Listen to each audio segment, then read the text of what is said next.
With every game being critical to stay relevant in a wild-card race that is growing less competitive with each day, the Mariners couldn't muster a run in a 4-0 defeat against the Yankees. Robinson Cano seemed confused. He couldn't have missed the pitch by that much. He saw it as a strike early, so did it really move that much? He should have at least gotten a piece of it to foul it off so he could see something different, something hittable, perhaps a rare mistake pitch. Cano looked back at catcher Gary Sanchez and home plate umpire Jim Reynolds in frustrated disbelief. He'd struck out swinging with 2 outs and runners on the corners in the top of the 6th.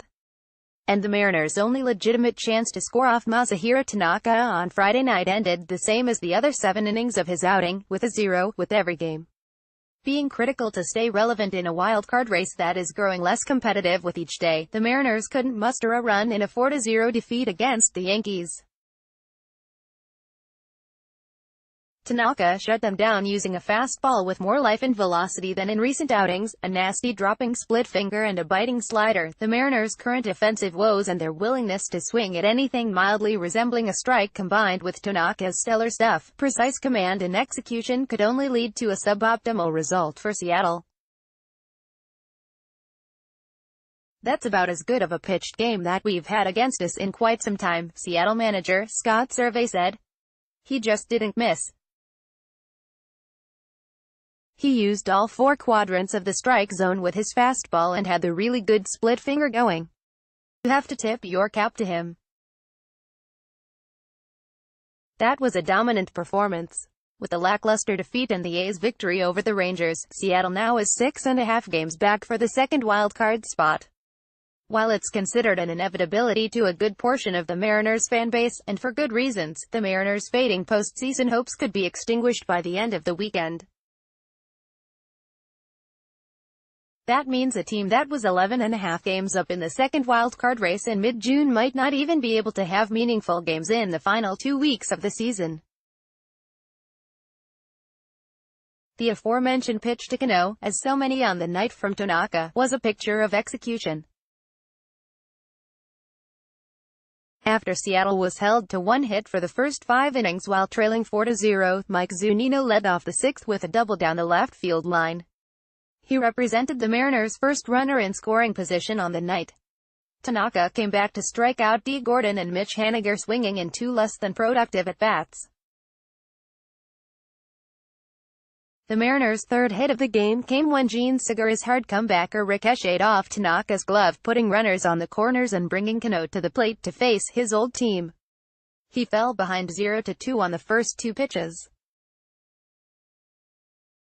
After watching Cano not chase a high fastball, Tanaka came back with a slider that started on the inner half of the plate and then cut toward Cano's back ankle. "He didn't show Robbie a slider all night until that pitch," Servais said. "He can make pitches." Cano, who got the Mariners' first hit off Tanaka, swung over the top of a ball that might have hit him. "He hadn't even pitched me inside," Cano said. "That moved really big. He was the same guy you always see, just put the ball wherever he wants." Tanaka worked 2 more innings, finishing with 8 shutout frames, while allowing 3 hits with no walks and 10 strikeouts to improve to 11-5. In 8 career starts against the Mariners, Tanaka is 7-0 with a 2.02 ERA with 64 strikeouts and 5 walks. "When he's throwing his off-speed pitches for strikes, you know he's going to be good," Cano said. "He never throws you a ball down the middle. He always throws everything in the bottom part of the zone. As a hitter, it's hard, you don't know if it's his fastball or his splitter." In the 100th start of his big league career, James Paxton pitched 6 innings, allowing the 4 runs on 5 hits with a walk and 8 strikeouts. "He was pretty effective save for 2 pitches. I thought Pax had really good stuff," Servais said. "Unfortunately he made a couple of mistakes and they hit them out of the ballpark." After a quick 1-2-3 first inning that needed just 10 pitches, Paxton quickly retired the first 2 hitters of the second. But Luke Voit muscled a 1-2 cutter into right for the first hit of the game.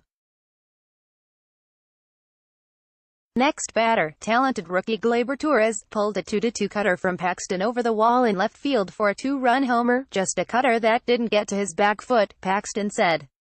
Paxton got bit by another two-run homer in the next inning. Brett Gardner led off the third with a single to left, setting up Andrew McCutchen for his first homer as a member of the Yankees. The former National League MVP, who was acquired August 31 from the Giants, took advantage of a hanging breaking ball, slamming it over the wall in left center and into the Mariners' bullpen. "I made some mistakes in those innings and they made me pay," Paxton said.